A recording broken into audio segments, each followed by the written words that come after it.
इस अक्षय तृतीया पर क्या करें? शास्त्रों के अनुसार अक्षय तृतीया पर दान करने वाले व्यक्ति को वैकुंठ धाम में जगह मिलती है, इसलिए इसे दान का महापर्व माना गया है। इस दिन गंगा स्नान करके जौ का दान करना चाहिए। इससे मनुष्य के सभी पाप नाश हो जाते हैं, नवग्रह की होती है शांति। अक्षय तृतीया पर कलश का दान व पूजन अक्षय फल प्रदान करता है। इस जल से भरे कलश को मंदिर या किसी जरूरतमंद को दान दे देना चाहिए और इसे दान करने से ब्रह्मा, विष्णु और महेश जी की कृपा प्राप्त होती है। साथ ही पितरों को भी अक्षय तृप्ति होती है और नवग्रह की शांति भी होती है। इनका पाठ करना होता है बेहद शुभ। धार्मिक मान्यताओं के अनुसार अक्षय तृतीया के दिन श्री रामचरितमानस का पाठ करना चाहिए। साथ ही आपको भगवान विष्णु के 10 अवतार की कथा का पाठ करना चाहिए। इनका पाठ करने पर आपको ऋषियों और महान संतों के दर्शन का फल मिलता है, इनकी विशेष कृपा होती है। अक्षय तृतीया पर तुलसी की जड़ को दूध से सींचे। भगवान विष्णु की पूजा को तुलसी पत्र के बिना अधूरा माना जाता है। ऐसा सब करने पर भगवान विष्णु की विशेष कृपा प्राप्त होती है। आइए अब जानते हैं अक्षय तृतीया पर क्या ना करें। अक्षय तृतीया के दिन कोई जरूरतमंद आए तो उसे खाली हाथ ना विदा करें।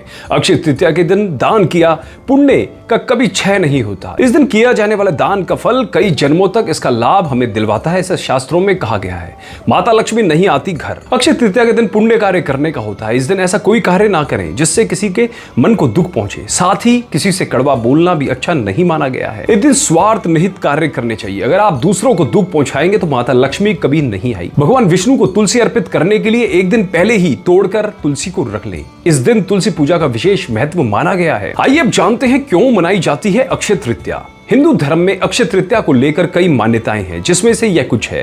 भगवान विष्णु के छठे अवतार माने जाने वाले भगवान परशुराम का जन्म हुआ था इस दिन। इसी कारण अक्षय तृतीया के दिन भगवान विष्णु की उपासना की जाती है। इस दिन परशुराम जी की पूजा करने का भी विधान है।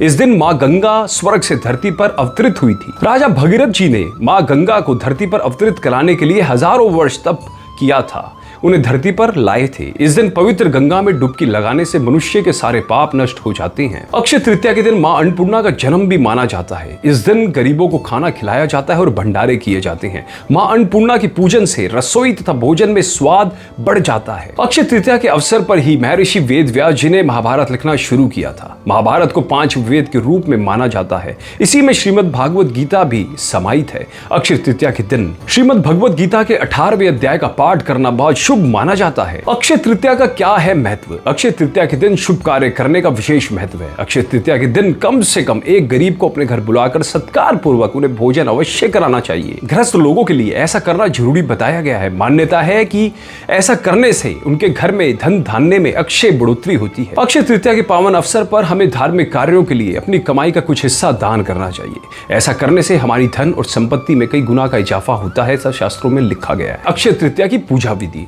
अक्षय तृतीया के दिन प्रातःकाल उठकर व्रत करने का संकल्प लें। सूर्योदय से पहले स्नान कर लें, तत्पश्चात पूजा के लिए तैयार हो जाएं। अक्षय तृतीया की पूजा नए कपड़े पहनकर करना शुभ माना जाता है। घर के मंदिर में भगवान विष्णु जी की प्रतिमा को गंगा जल से शुद्ध करें। इसके बाद आसन पर बैठकर दीप और अगरबत्ती जलाएं।